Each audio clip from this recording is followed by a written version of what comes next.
मालती तब बहुत छोटी थी। मिट्टी की गुड़ियों की शादी कराती, पर शादी शब्द का अर्थ नहीं समझती थी। फिर भी मोहल्ले के लोग रतन को दिखाते हुए कहते, वह देख तेरा दूल्हा जा रहा है। बात रतन के कानों में पड़ते ही लड़का आकर बेवजह मालती को 2 थप्पड़ लगा देता और कहता, मैं कभी तुमसे शादी नहीं करूंगा। मालती रोती हुई रतन की माँ के पास जाती और कहती, ओ काकी, तुम्हारा बेटा मेरे बाल खींचता है, मारता है। सावित्री काकी मालती को गोद में लेकर एक हाथ में लाठी लेकर बेटे को ढूंढने निकलती। सावित्री काकी के पति बैद्यनाथ तब सैलून में बाल काटते हुए कहते, मेरी बहू पर हाथ उठाने की हिम्मत, सावित्री उसे मेरे पास पकड़ लाओ। मालती की माँ हंसकर कहती, क्या सखी, बहू को गोद में लेकर बेटी की पिटाई करने निकली हो? जब तक मैं हूं मेरे दामाद पर हाथ नहीं उठाने दूंगी, समझी? मालती बचपन से ही दुबली पतली थी। 6 साल की मालती को देखकर लोग सोचते बमुश्किल 4 साल की होगी। रतन उससे 1.5 साल बड़ा था।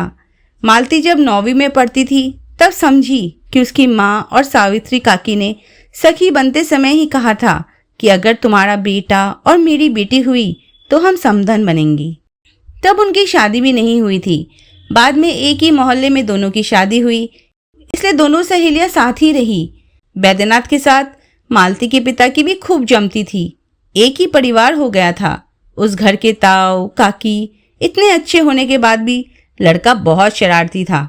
उसके साथ बिल्कुल नहीं खेलता, बस कहता, क्या सोचा है, तू मेरी बीवी बनेगी, तुझे तालाब में डुबाकर मारूंगा। मालती भी रतन से थोड़ा डरकर चलती। उसे देखते ही मालती दूसरा रास्ता पकड़ लेती, लेकिन उम्र तो रुकती नहीं, इसलिए मालती भी बचपन छोड़कर किशोर अवस्था की दहलीज पर कदम रख चुकी है। 16 में आते ही उसके दुबले शरीर पर थोड़ा मांस चढ़ गया है, रंगत भी कुछ निखर गई है। शर्म नामक एक अजीब वस्तु अचानक उसकी पलकों में आकर सिमट गई है। गुलमोहर का लाल रंग बेवजह उसके गालों पर आकर खिल रहा है। एक दिन कदम तला के फुटबॉल मैदान के किनारे बेलपाड़ा के लड़के नरोत्तम ने मालती से पूछा था, तो कौन सी क्लास में पढ़ती है रे मालती? बोली, 9वीं में पढ़ती हूँ। नरोत्तम ने मीठी मुस्कान के साथ कहा था, तेरी बड़ी बड़ी आंखें मुझे बहुत पसंद है, मेरे साथ प्रेम करेगी? मालती डरते डरते इधर उधर देख रही थी। उसके पिता नाई होकर भी बाल नहीं काटते, सब्जी बेचते हैं। इससे मोहल्ले के सभी लोग अक्सर कहते हैं किसान बनने का शौक जागा है। मालती के पिता कहते, खुरपी तो बस में नहीं कर पाया, लेकिन हरे फल पत्ते लताएं मुझसे प्यार करते हैं, वरना बोल उस 5 कट्ठा जमीन में कितनी सब्जियां होती हैं। मालती के पिता हमेशा बहुत जिद्दी रहे। एक वक्त खाना खाकर रहेंगे, फिर भी पत्नी को लोगों के घर काम करने नहीं देंगे। सावित्री काकी ने 2 बार कहा था, चल सखी मेरे साथ बाबू लोग के घर चल, काम सीखेगी। मालती के पिता ने कमर पर हाथ रखकर सावित्री काकी से कहा था, सखी संबंध खराब मत कीजिए, आपकी सखी किसी के घर काम नहीं करेगी। मैं जब तक जीवित हूँ तब तक उसे 2 निवाला खाने को दूंगा। सब्जी फल का भरमार न रहने पर भी खाना तो मिल ही रहा है मालती को। लेकिन मालती स्कूल का दबाव सह नहीं पा रही थी, उसका मन वहां नहीं लगता था। इसलिए मालती ने मन ही मन तय कर लिया और नहीं पढ़ेगी। पढ़ाई उसके दिमाग में बिल्कुल नहीं घुसती, इसलिए माँ को गले लगाकर बोली थी, माँ मैं सावित्री काकी के पास खाना बनाना मेहंदी लगाना सीखने जाऊं और स्कूल नहीं जाऊंगी। अशिक्षित माँ भी नहीं समझी पढ़ाई का महत्व, इसलिए आनंद ने बेटी के सिर पर हाथ फेरकर कहा था, वही अच्छा है और स्कूल जाकर काम नहीं है। पिता को पहले थोड़ा एतराज था, फिर माँ ने समझाया था कि लड़कियां ज़्यादा पढ़े तो भगवान पाप देते हैं। वैसे भी रतन ने भी तो नहीं पढ़ा, माध्यमिक में फेल होकर अब पिता की दुकान में ही बैठ रहा है। पिता की तरह कटोरा कट बाल नहीं काटता, वह सलमान का भक्त है, उसी के गाने गाता है और बालों का स्टाइल बनाता है। सलमान खान को तो मालती भी बहुत पसंद करती है। तेरे नाम में क्या सुंदर अभिनय किया था। हरिपुर के नौजवान लड़के अब लाइन लगाकर रतन के पास जाते हैं बाल कटवाने। वह शहर से कौन सा शैम्पू और जेल लेकर आया है जो बाल काटता है। अजय देवगन, शाहरुख खान, अक्षय कुमार के स्टाइल देने के लिए उसकी दुकान पर भीड़ लग जाती है। बैद्यनाथ के चेहरे पर मुस्कान नहीं समाती। बेटा उसका काबिल हो गया है। दुकान में नई कुर्सियां लाया है 3-4, छप्पर की दीवार तोड़कर चमकदार टिन का कमरा बना रहा है वो। मालती जब उस रास्ते से गुजरती तो सैलून से आने वाले चटकदार गानों को सुनती। कैसेट में हमेशा सलमान खान के गानों की धुन बजती। रतन के पहनावे में भी बदलाव आ गया था। अब वह काफी डैशिंग और नायक जैसा लगता था। कुछ दिन पहले मालती को बुलाकर डांटते हुए उसने कहा था, बालों में ऐसे तेल लगाकर चिपकी क्यों रहती है?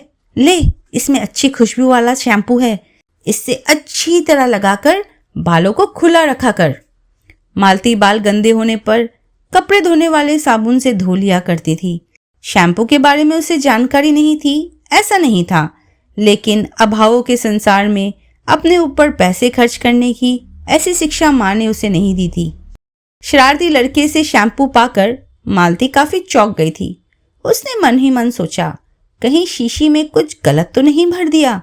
पहले तो वो उसके बाल खींचता था, अब क्या चाहता है? कहीं ऐसा तो नहीं कि ऐसे शैम्पू लगाकर मालती के इतने घने बाल झड़ जाए। वह डरते डरते माँ के पास गई और बोली, रतन भैया ने दिया है, कहा है बाल अच्छे होंगे, मुझे डर लग रहा है कि कहीं मैं गंजी ना हो जाऊं। माँ ने हंसकर कहा, कोई बात नहीं, आज मैं इस्तेमाल करती हूँ, कल तू करना। दोपहर में स्नान के बाद माँ के बालों से मीठी खुशबू आ रही थी। बाल सूखने पर हवा में लहरा रहे थे। अगले दिन मालती ने अच्छी तरह शैम्पू से बाल धोए। एक लट बालों की जड़ में लाल फीता बांधकर वह किराना दुकान जा रही थी। घर में चाय पत्ती और चीनी खत्म हो गई थी। रास्ते में निर्मल ने उसका रास्ता रोककर प्रेम प्रस्ताव देना शुरू कर दिया। मोहल्ले के सभी लोग जानते हैं कि रतन उसका होने वाला पति है। अगर किसी ने देख लिया कि वह किसी और के साथ खड़े होकर बात कर रही है तो उसके पिता के कानों तक बात पहुंचने में देर नहीं लगेगी। इधर उधर देखते हुए मालती ने कहा, हटो, मुझे जाने दो। निर्मल ने फिर कहा, तुम्हारे बाल उस रूप कथा की केशवती कन्या की तरह है, बादलों के रंग जैसे। ठीक उसी वक्त निर्मल के गाल पर एक थप्पड़ पड़ा। बगल में साइकिल लेकर रतन खड़ा था। क्या बे, मेरी होने वाली पत्नी को रास्ते में रोककर बदतमीजी हो रही है? निर्मल अचानक मिली मार से हक्का बक्का रह गया। रतन ने मालती की ओर देखकर कहा, तू क्या गूंगी हो गई थी? उसे बताया क्यों नहीं कि तू मेरी होने वाली पत्नी है? मालती की आंखों में शर्म की लाली तैर गई। उसके गालों पर अब मेहंदी के रंग जैसी आभा जम गई थी। रतन ने गुस्से में कहा, चल, आज तेरे घर चलता हूँ। दोपहर के 3 बज रहे हैं। घर जाकर खाना खाने निकला था कि रास्ते में देखा मेरी ही पत्नी को कोई दूसरा प्यार जता रहा है।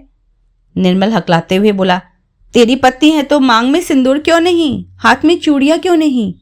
रतन ने थोड़ा थमकर बोला, अब रहेंगी। चल मालती, मेरी साइकिल पर बैठ, तुझे घर छोड़कर तभी खाना खाऊंगा।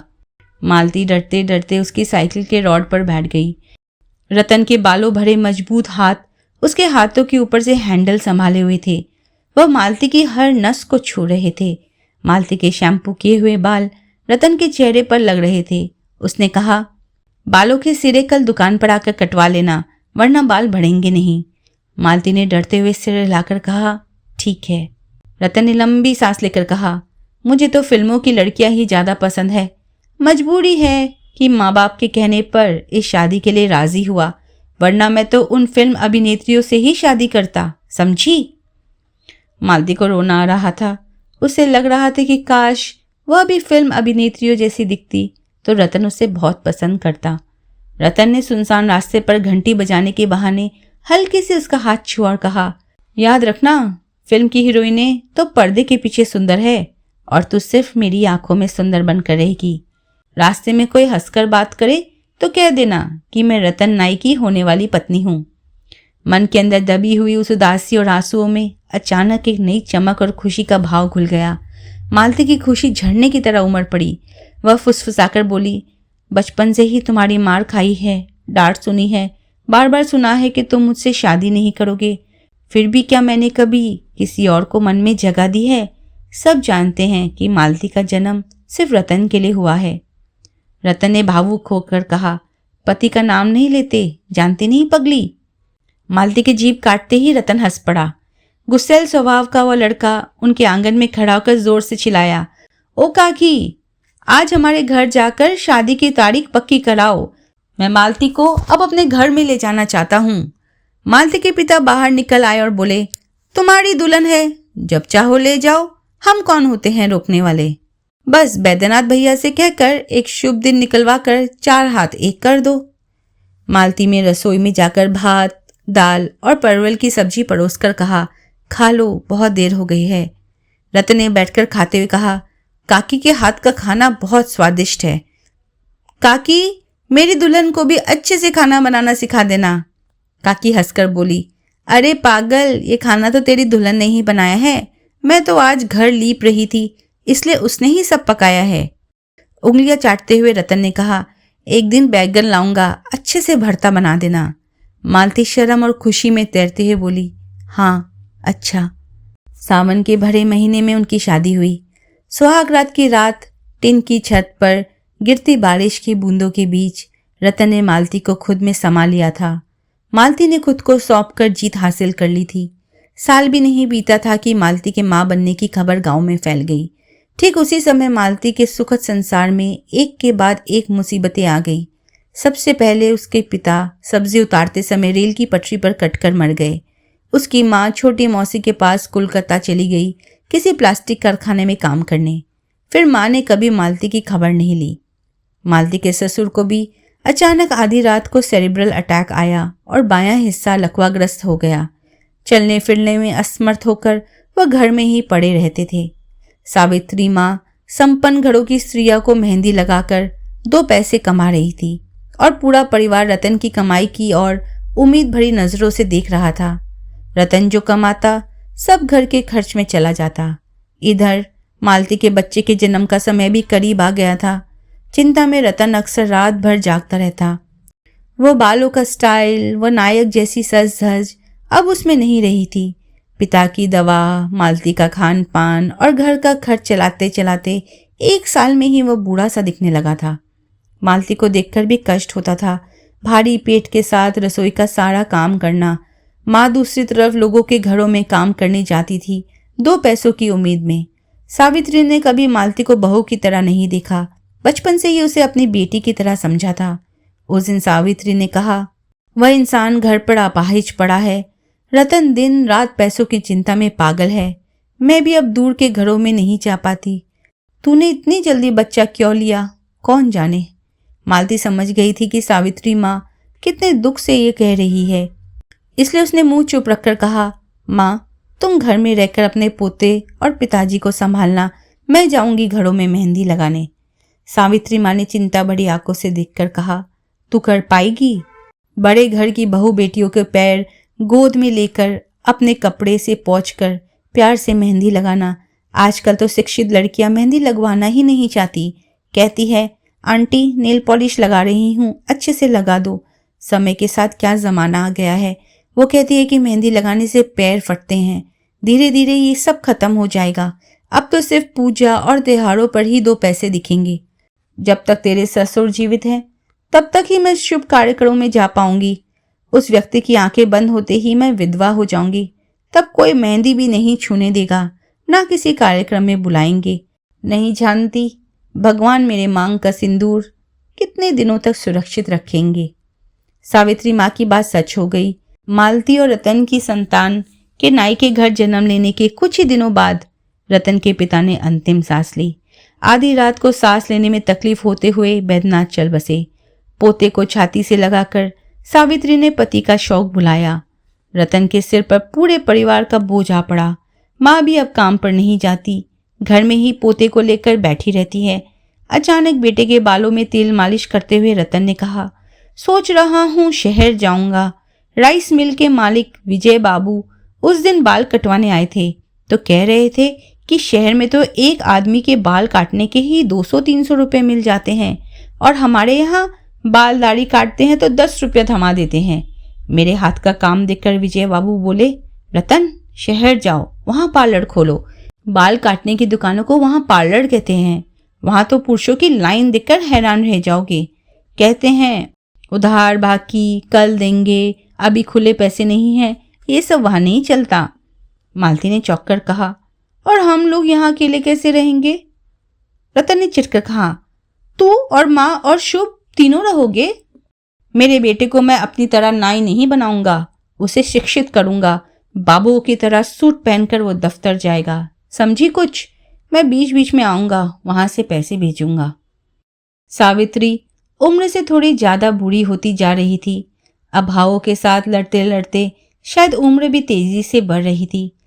आजकल अक्सर उसका सिर चकराता रहता, कैसे सुस्त होकर घर में पड़ी रहती। बस किसी की गोद भराई के उत्सव की शहनाई बजती तो कहती, मेहंदी की कटोरी लेकर जाऊंगी। वह सुख भी छीन गया। मेरा शुभ कुछ खा न पाया, जन्म से सिर्फ घर में अभाव ही देख रहा है। रतन शहर चला गया। कौड़ियों के दाम अपनी सैलून बेचकर उसी पैसे को लेकर किस्मत बदलने गया है। महीना भर हो गया, वह घर भी नहीं लौटा। पिछले हफ्ते एक चिट्ठी में लिखा था, यहाँ एक सैलून में काम कर रहा हूँ, वेतन बहुत कम है, शहर में खा पी कर हाथ में कुछ नहीं बच रहा। सब कह रहे हैं कि कुछ दिन डटकर काम करूंगा तो किस्मत की चक्री घूमेगी। फिलहाल घर कुछ भेज नहीं पा रहा हूँ, जैसे तैसे काम चला लो। सही उपाय उसे पता नहीं था, इसलिए मालती ने अपनी सावित्री माँ से कहा, मुझे काम पर निकलना होगा। मेहंदी की कटोरी हाथ में लिए, लाल रंग की सूती साड़ी पहनकर, मांग में सिंदूर सजाकर उसने कहा, पहले क्या दक्षिण पाड़ा के ब्राह्मण घरों में जाऊं? सावित्री ने आशीर्वाद देकर कहा, हाँ वही जा।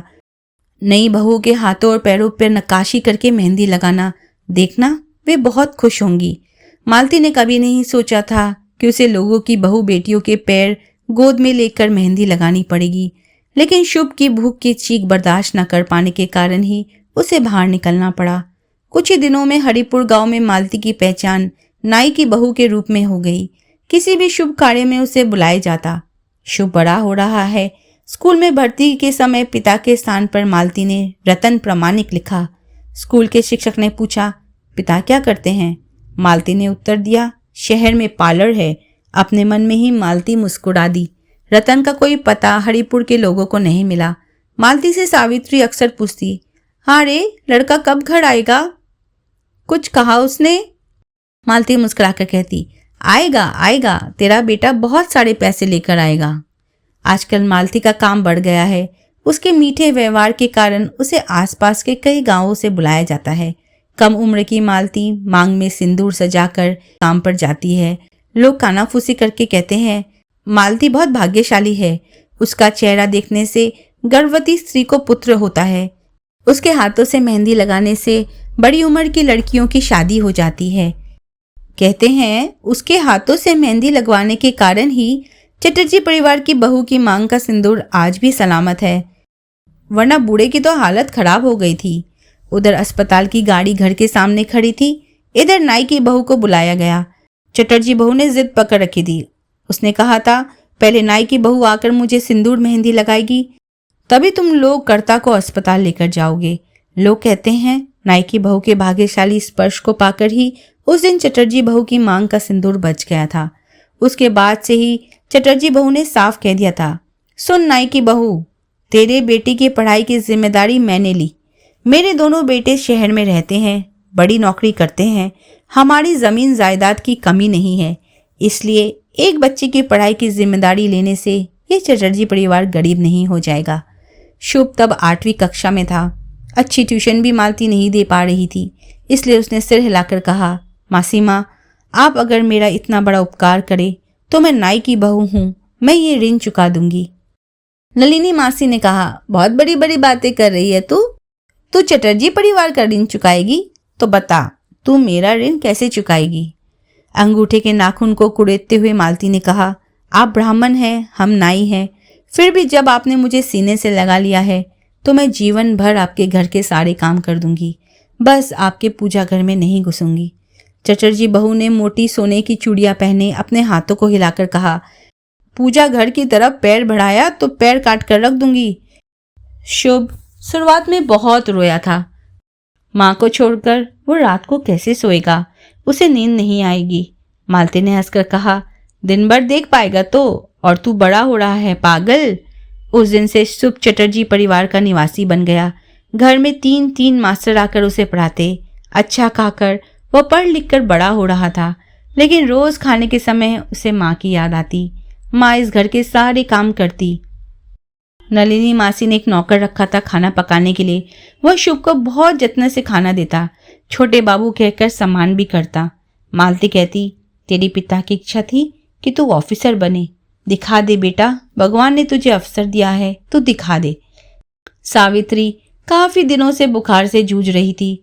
शुभ को चटर्जी घर में छोड़कर आने के बाद से ही सावित्री मालती पर गुस्सा होकर बात नहीं करती थी। कहा था, मेरे बेटे को बाहर भेजा, फिर पोते को भी घर से निकाल दिया, तू सब अकेले भोगना चाहती है। बेटे के लिए आजकल सावित्री ज्यादा व्याकुल रहती थी। किसी को देखकर ही कहती, मेरे रतन को एक बार घर आने के लिए कहना। उस दिन भी सावित्री पूरी रात उसने मालती के आगे गिड़गिड़ाकर विनती की थी, एक बार कम से कम रतन को बुला भेज, मेरा समय पूरा हो गया है, मुझे एक बार देखना चाहती हूँ, मेरी मुखाग्नि कम से कम उसी के हाथों हो, ये कह दे। मालती ने गुस्से में आकर कहा था, आपका बेटा अलग संसार बसा चुका है, वहां से ना पैसे भेजे ना चिट्ठी। इतनी बात तो आपको अब तक समझ जानी चाहिए थी। मैं ही आपकी बेटी हूँ, इसलिए आपकी मुखाग्नि मैं ही करूंगी। जिस बेटे ने इतने सालों तक आपकी सुध नहीं ली, उसके प्रति आपकी इतनी खींच क्यों है? लगातार 7 दिन के बुखार में सावित्री ने अंतिम सांस ली। मालती ने अपनी सास का श्राद्ध कर्म किया। मोहल्ले के लोगों ने रतन को खूब कोसा। कैसी लक्ष्मी जैसी भाग्यशाली पत्नी को छोड़ शहर में जाकर बस गया। सावित्री के मरने के बाद मोहल्ले के लोगों ने नाई की बहू को और भी अपना लिया। बेचारी बहू अकेली हो गई। बहुतों ने सलाह दी कि शुभ को वापस घर ले आए। मालती ने जिद पकड़ ली और कहा, नहीं, मेरा शुभ लोगों के बाल नहीं काटेगा, लोगों के खेत में निराई नहीं करेगा, वह ऑफिसर बनेगा। कुछ लोग पीछे से हंसकर कहते, नाई की बहू का दिमाग फिर गया है, उसका बेटा ऑफिसर बनेगा। उत्तरपाड़ा वाली चटर्जी बहू के सिर पर भी भूत सवार है। माना नाई की बहू के भाग्यशाली स्पर्श से तुम्हारे सिंदूर की रक्षा हुई, पर इसका मतलब ये तो नहीं कि नीची जाति के लड़के को घर में बिठाकर इंसान बनाने बैठ जाओगी। सुबह होते ही नाई की बहू चटर्जी के घर काम पर निकल जाती और शाम को काले पत्थर की कटोरी, ब्रश और मेहंदी की शीशी लेकर इस पाड़ा से उस पाड़ा भटकती। लोग कहते, नाई की बहू का मन पत्थर का हो गया है, बेटे को लोगों के घर फेंक रखा है। लेकिन स्कूल के शिक्षक शुभ की बहुत प्रशंसा करते, वह बहुत बुद्धिमान था। शुभ प्रामाणिक ने सबको चौंकाते हुए क्लास 10 में जिले में सबसे अच्छा रिजल्ट किया। इस बार क्लास 12 में भी जिले में टॉप करने के कारण फुटबॉल मैदान में उसे डिस्ट्रिक्ट मजिस्ट्रेट सम्मानित करेंगे।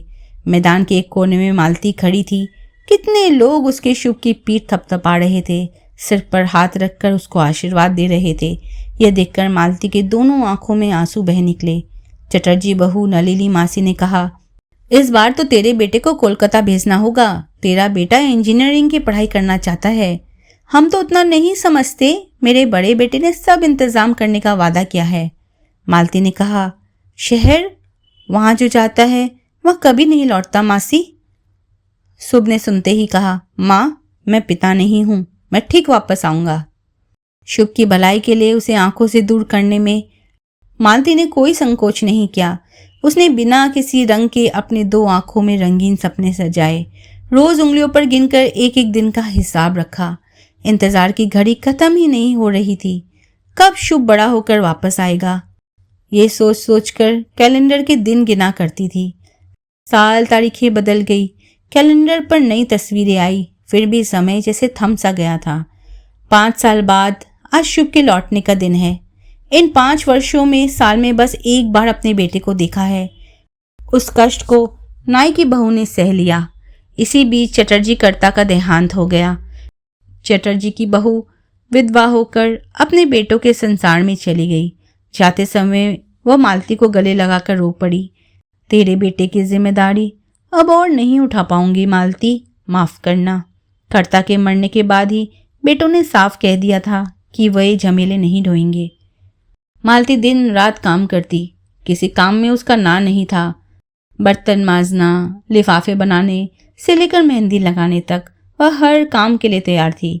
महीने के अंत में पोस्ट ऑफिस जाकर वह शुभ के नाम मनी ऑर्डर कर देती। पोस्ट मास्टर कहते, दिखा दिया तूने नाई की बहू, तूने ही बेटा पालना सिखाया है। काम करते करते वह मन ही मन बड़बड़ाती। शुभ ने चिट्ठी में लिखा था कि उसे अच्छी नौकरी मिल गई है।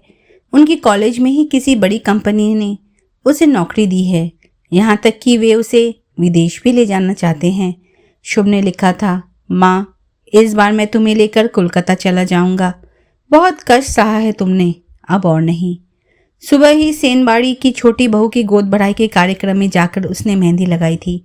उसके बाद से ही वह शुभ की पसंद की सारी चीजें पकाने में जुट गई थी।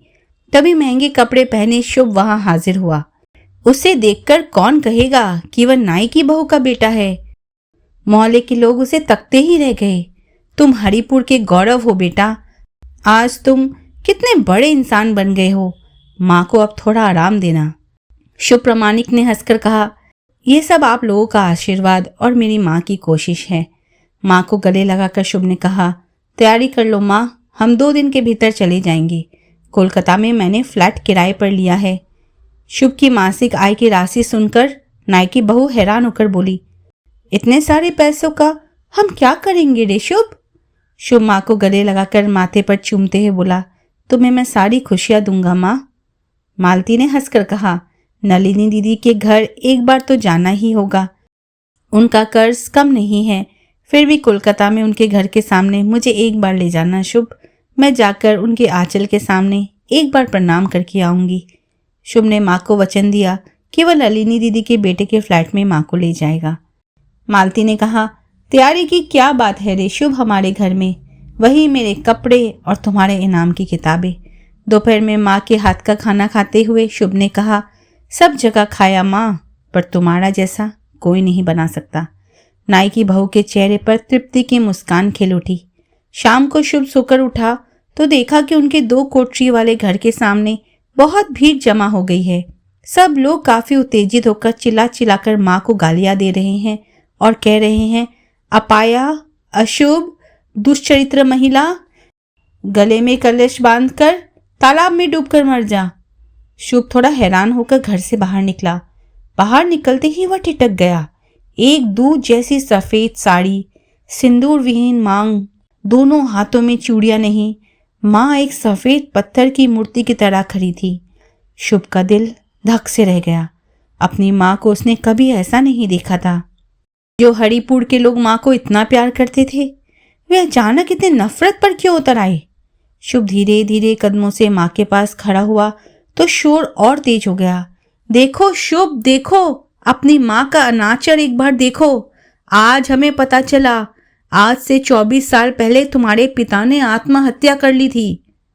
राइस मिल के मालिक विजय बाबू की कोलकाता की दुकान के एक कर्मचारी ने तुम्हारे पिता द्वारा लिखा गया आखिरी खत और रतन की मौत की खबर खुद आकर तुम्हारी माँ तक पहुंचाई थी। तुम शायद अब 2 साल के बच्चे रहे होंगे। तुम्हारी माँ ने उस खत को छुपाकर सुहागन का रूप धरकर सबके घरों में प्रवेश किया है। समाज के सीने पर तुम्हारी माँ ने बहुत बड़ा अनाचर किया है। आज वही कर्मचारी किसी काम से विजय बाबू के घर आया था, तभी तुम्हारी माँ को देखकर चौंक गया। उसने ही कहा, रतन की पत्नी तो विधवा है। उसका पति वहां जाकर दुकान में काम करने की कोशिश करता था, न कर पाने पर हमारे कपड़े की दुकान में 2 दिन काम भी किया था। 2 दिनों में अमीर न बन पाने के कारण ही चिट्ठी लिखकर आत्महत्या कर ली थी। वह तो 24 साल पुरानी घटना है। विजय बाबू तब जीवित थे।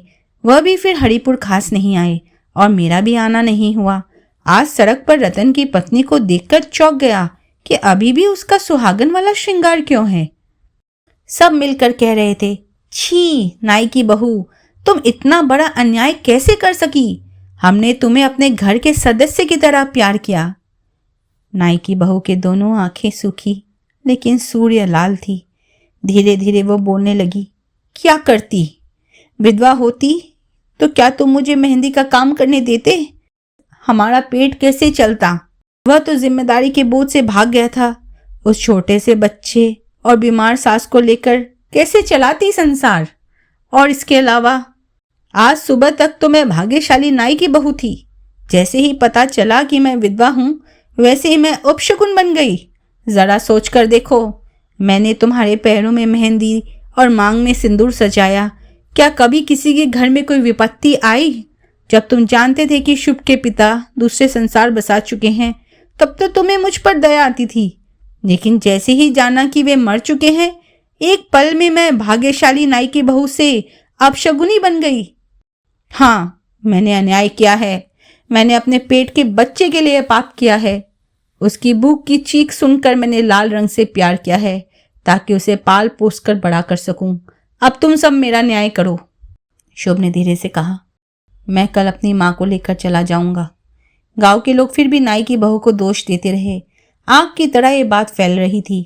लोग धिक्कार रहे थे, यहाँ तक कि उस झूठी नीची जाति की बहू को समाज से बाहर करने की योजना भी बना रहे थे।